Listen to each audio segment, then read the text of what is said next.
Vous êtes ici sur Histoire et Portrait.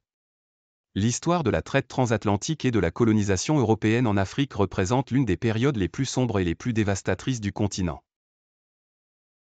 Entre le début du XVIe siècle et le XIXe siècle, près de 12,5 millions d'Africains furent capturés, arrachés à leurs terres et emmenés de force vers les Amériques pour être réduits en esclavage. Ce commerce fut particulièrement brutal, 2 millions d'entre eux périrent durant la Middle Passage, la traversée de l'Atlantique dans des conditions inhumaines sur des navires surchargés. La traite transatlantique déstabilisa les sociétés africaines. Elle eut des conséquences désastreuses sur les royaumes côtiers, surtout en Afrique de l'Ouest et en Afrique centrale, où des conflits interethniques furent attisés pour capturer des prisonniers à vendre aux Européens.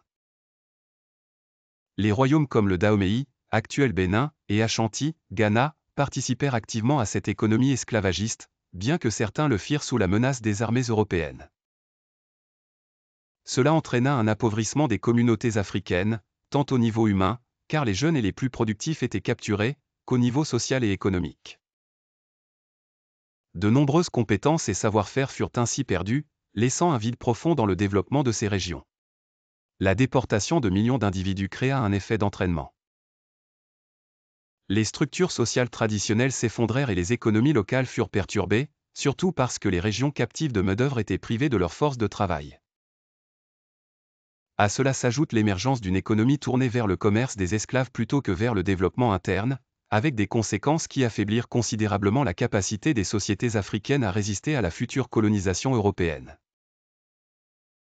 Les grandes puissances européennes de l'époque, telles que le Portugal, la Grande-Bretagne, la France et l'Espagne, étaient les principaux acteurs de la traite. Le Portugal fut l'un des premiers à s'engager dans la capture d'esclaves en Afrique de l'Ouest, développant des comptoirs commerciaux pour faciliter ce commerce humain, particulièrement vers le Brésil, où la main-d'œuvre pour les plantations de canne à sucre était en forte demande. La Grande-Bretagne, de son côté, institutionnalisa la traite à travers des compagnies privées comme la Royal African Company, qui fit du commerce triangulaire un modèle lucratif pour des villes telles que Liverpool et Londres. Ces entreprises, avec leurs ports et infrastructures, permirent la déportation d'un nombre massif d'Africains et enrichirent l'Europe grâce aux produits récoltés par les esclaves, comme le sucre, le coton et le tabac. L'Église catholique et certaines institutions religieuses d'Europe apportèrent un soutien ambigu à la traite, parfois moralement, en justifiant l'esclavage sous couvert d'évangélisation, et financièrement, en investissant dans des entreprises esclavagistes.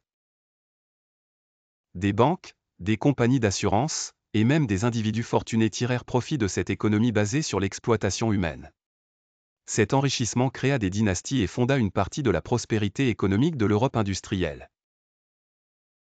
La traite transatlantique et la colonisation européenne mirent en place une hiérarchie raciale où les Africains et leurs descendants furent déshumanisés, réduits à des biens que l'on pouvait acheter et vendre.